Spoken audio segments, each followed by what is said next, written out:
Así que esto es un dato interesante para saber. Bueno, el juicio de las juntas, después de eso, me acuerdo que una sentencia decía algo como que había que seguir con la cadena de mando. Yo no me acuerdo ahora la expresión exacta, lo que nos daba tranquilidad, que no solo se juzgaba a las cúpulas, sino que íbamos a juzgar a otros.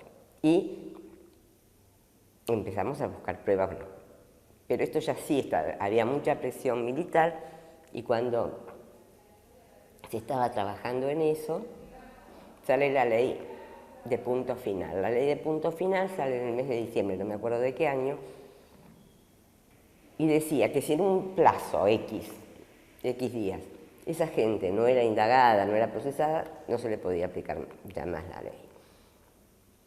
Esto era justo en la época de verano, es decir, la feria de tribunales, y todos los camaristas se fueron, ¿viste?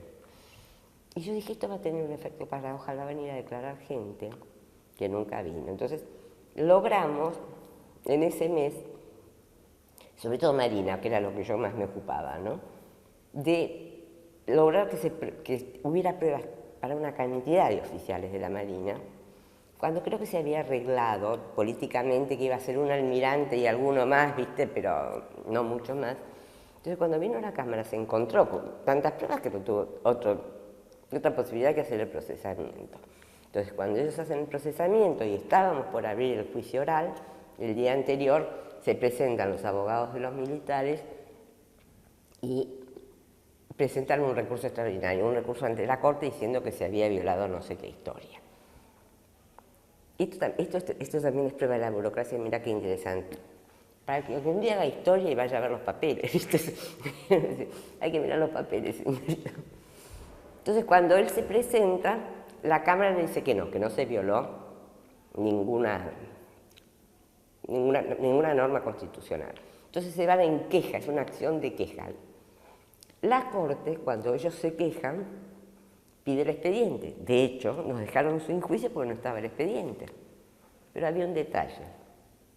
Los expedientes no se los puede llevar a la Corte si previamente no abre el recurso. Y no lo habían abierto, simplemente se lo habían llevado.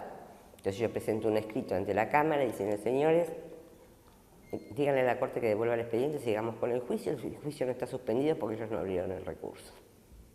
Entonces la Cámara provee bien y les dice eso, y la Corte tiene que decir en ese momento, hay un grave problema institucional, de hecho nos tenemos que... Entonces tuvieron que escribir que había presión militar, ¿entendés? Está escrito, está firmado por la Corte.